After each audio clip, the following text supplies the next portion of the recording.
Hey, I'm Max. Let's learn how to tackle this educator problem, implement unordered set.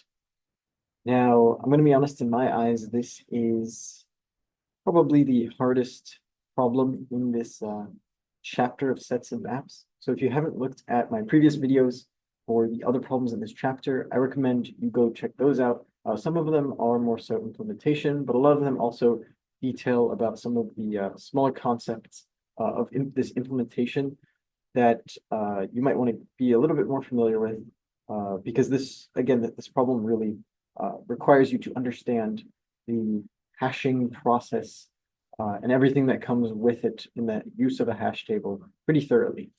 But if you're not deterred, let's start talking about what we're working on here. So we want an unordered set.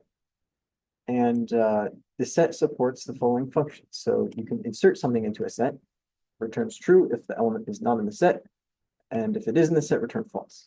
As, just true if the value exists in the set and false otherwise. This removes a value from the set, false if it's in the set, or false if it's unsuccessful, which means it's not in the set, true if you can remove the element, and size just returns the amount of elements that are currently in the set. Now, big one is that these functions should be O of 1 on average, and I will warn you ahead of time. You will look at the functions that are being written here, and you will say, this does not look O of 1 to me. This looks, much larger than O of 1. But the idea to remember here with the hash tables is it's very difficult to get this sort of set structure in place where every single call will be O of 1, right?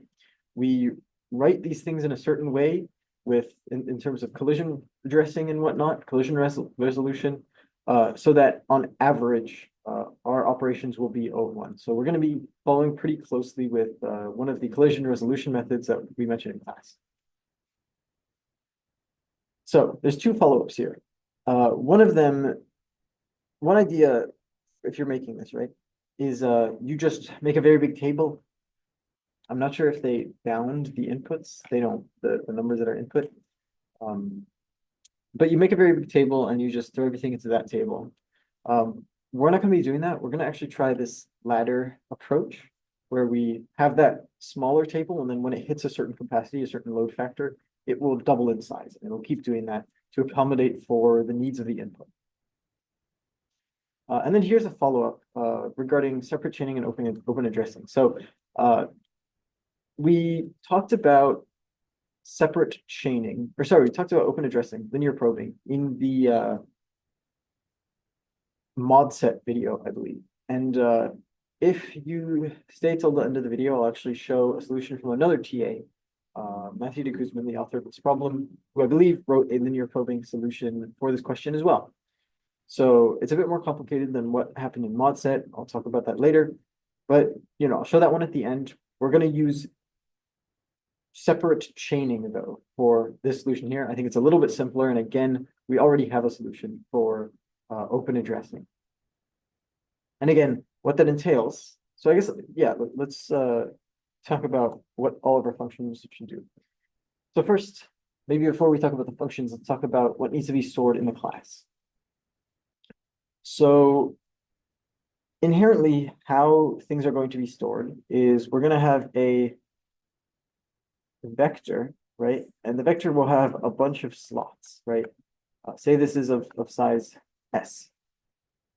And whenever something is inserted, it is hashed. So let's talk about that. We need a hash function. And it is placed into a certain slot, right? Anything that's hashed into the same bucket will be placed into the same slot. So we can use a linked list. I'll just use a vector here. Realistically, it probably wouldn't matter. So we're going to have essentially a vector of vectors, right? One vector is going to represent all the buckets to hash into, and the other one's the corresponding lists of elements that hash into that bucket. So we do need a hash function there. I think from here you can kind of start to see how things will work. So insertion will hash our input value, get the right bucket, and add it to the vector here, right? I guess since I've drawn something on the screen, I'll do that. Now, this comes with the question that we talked about down here, right? If we start with a small capacity and our table gets really, really large, we want to resize so that these arrays here don't get too big and end up making a significant hit to our complexity, right? Making it no longer O1. So to do that, we need to actually be able to calculate the load factor after an insert. And if you remember, the load factor is the total size of the table. So table size, or rather, I'll say the number of elements that are currently in the table. So like current size. There you go. Current size over table size. So the number of slots that are occupied. And that will give us the load factor. And so it's pretty clear here that we want to actually store this current size because we want to be able to tell at any given point how many elements were already inserted. And that's not something that, unlike the table size, where we can just determine that from our vector here, that's not something that we can just determine on, I guess, runtime. And so we actually want to store that value as well. And yeah, so we're going to be calling this resizing inside of this insert function. I think I'll actually make a separate function for it as well. Just because I think it makes things a little bit more modularized. Keeps the insertions in the insertions, you know. So has is pretty easy as well. So next function that has, you would just go to the right place, get to the bucket, which of the value that you've queried, and then iterate through, check if the value is met. Pretty easy. Then the remove will, again, take a value, get the right bucket, iterate over that list. If it finds a match, we remove that match and return false, and obviously like decrement the size. And if it doesn't find a match, we return false. I think, did I say false earlier? We return true if it finds a match. And then we decrement the size.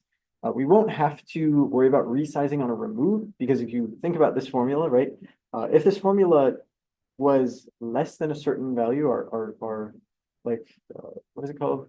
Like that capped value, our max load factor, then removing an element, decrementing the current size is only going to reduce that value further. So it's not going to be going over our threshold there.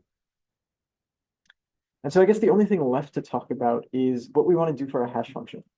So I want to keep it fairly simple here.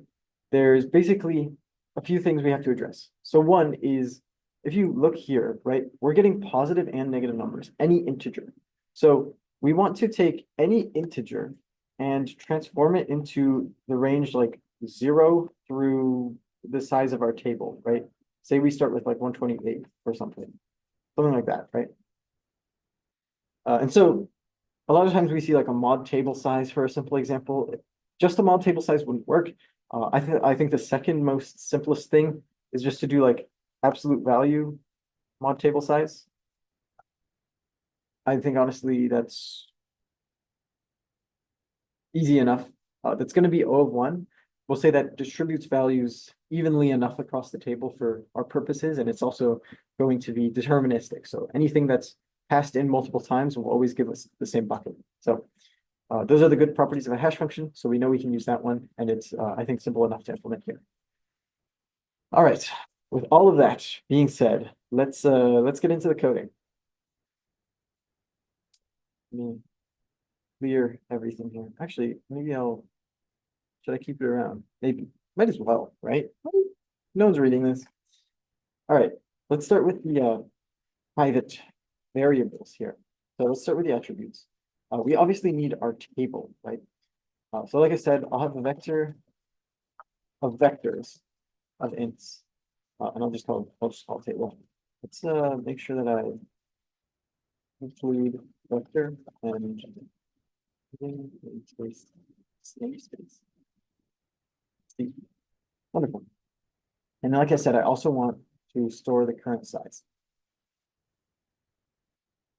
I mean, I would call this like occupied or something for more clarity, but with separate chaining, like just because something's occupied doesn't mean it's, I don't know. current size is equal to the number in the table. You got that?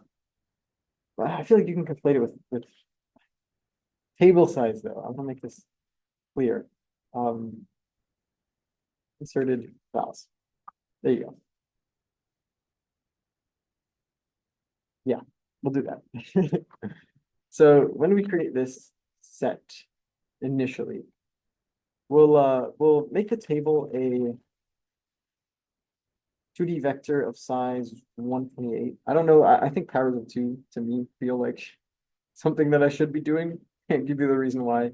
But yeah, we're getting that around 100 recommended here by the problem. And then of course we'll set inserted vowels to 0.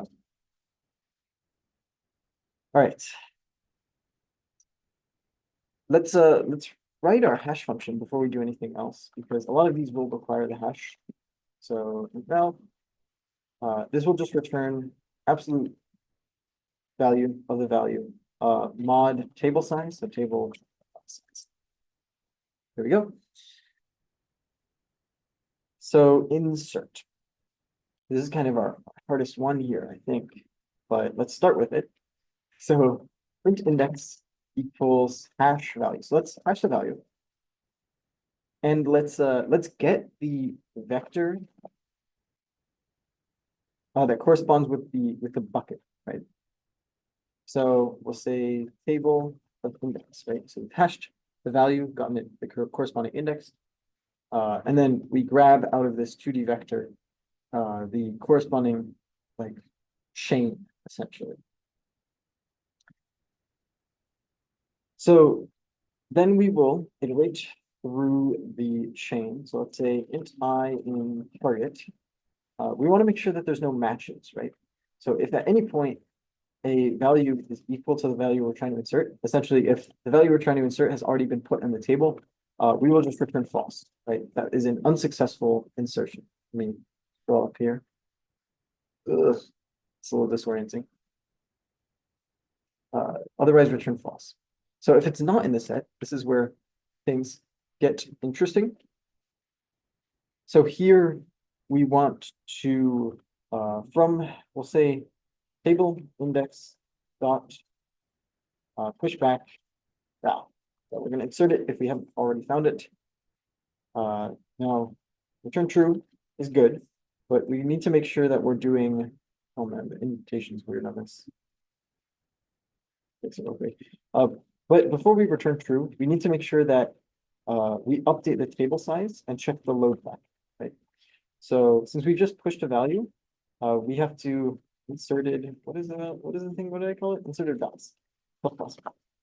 And then here, if our load factor, so if we calculate load factor, that's the number of inserted vowels.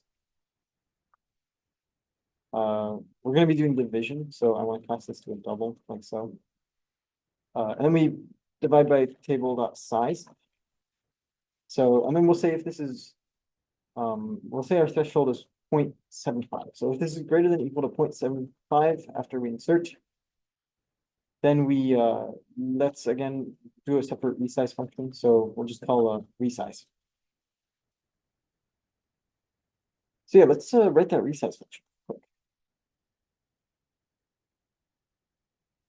So the idea here is, if you're not familiar with the resize, is we want to, basically we have this array of length n that's has all these values stored in it. In fact, it's a 2D array here, but I digress. And then what we want to do is we want to make a table of length 2n.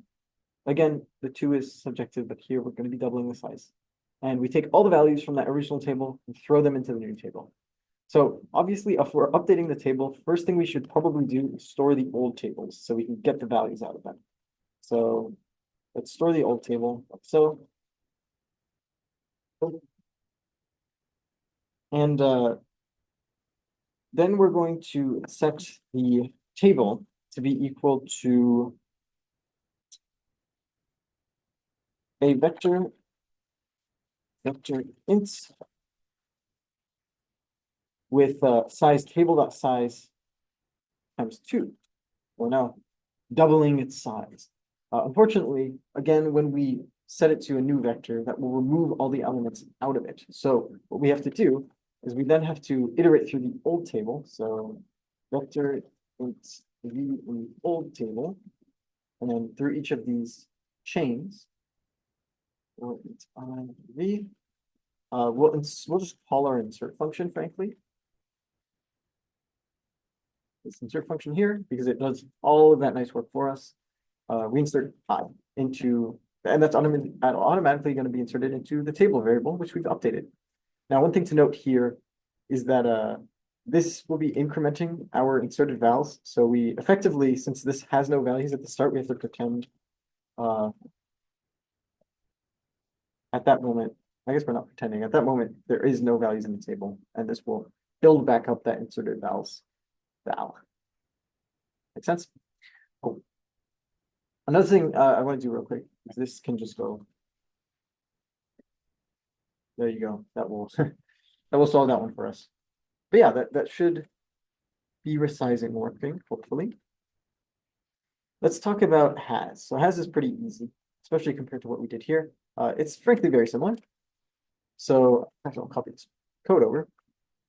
So we'll get the index and we'll get the target chain essentially.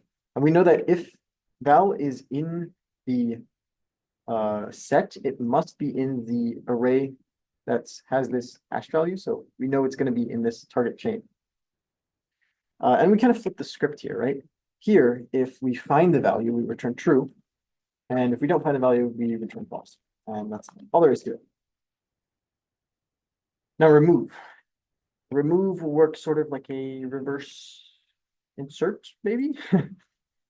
Let's again copy this code over real quick. So we're getting that hash value, we're getting that target, because again, for this value, if it's in the array, it's going to be in this target chain corresponding to that hashed bucket. So again, we'll look through the target. And I think here, when you have a match, right, that is kind of like what you want, so to speak, right? So before you return true, but before you return true, you have to erase the element. Now, there's a way to do erases, but we can't use this range-based for loop. So let's say goodbye to that. Let's go int I equals 0, I is less than target size, I plus plus. So we'll say if target I equals value, then what we can do is we can say table index, which again just essentially gives us target, but I don't think this might be a copy, so I don't want to risk changing target instead. I'm not actually sure, but this we're taking the correct chain and then we're saying erase, and then this takes in an iterator to the position you want to erase, and we have a index into how far it is that we want to erase. So what we can do is we can say do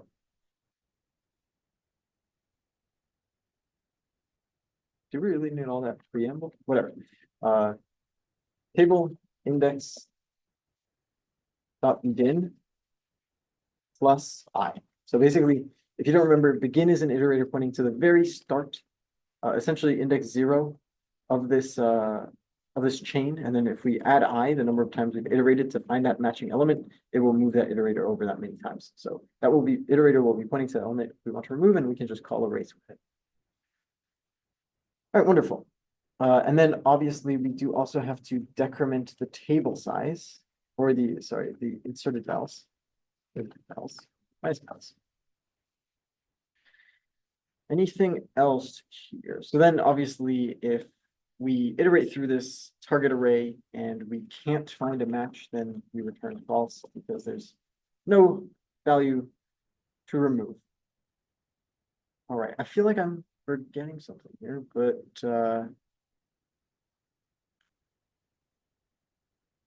run the code.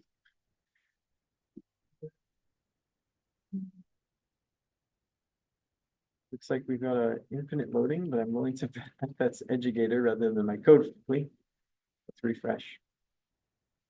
Restored progress. Is this true? Looks like it.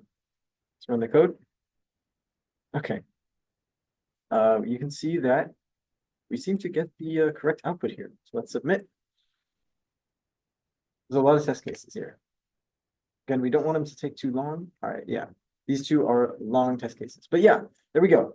The solution did work. Let me clear everything on the screen here. Again, just recapping what we did, this insert checks if a value is in the table. If not, it throws it in and then increments the table size and calls resize if needed. Resize, what that does is stores the old table, doubles the table size, and inserts everything from the old table into the new table. Has, again, just hashing it, getting the right chain, and then looking through the chain to see if the value is contained in there. Removes similar thing, gets the right chain, checks if the value is contained. If it is, it erases it from the chain. Otherwise, it just returns false. And size, obviously, we store it. So that's all there is to it. Here, real quick, I want to reveal a solution that uses open addressing, so that linear probing solution. Here in the mod set question, we didn't have to implement deletes, which made lookups a little bit simpler. But you can see that there is you do have to store a deleted state for certain values. So it's not 100% as straightforward as that other question. But in case you want to see, they used a slightly different hash function as well. In case you want to kind of view the code, I'll scroll through it now.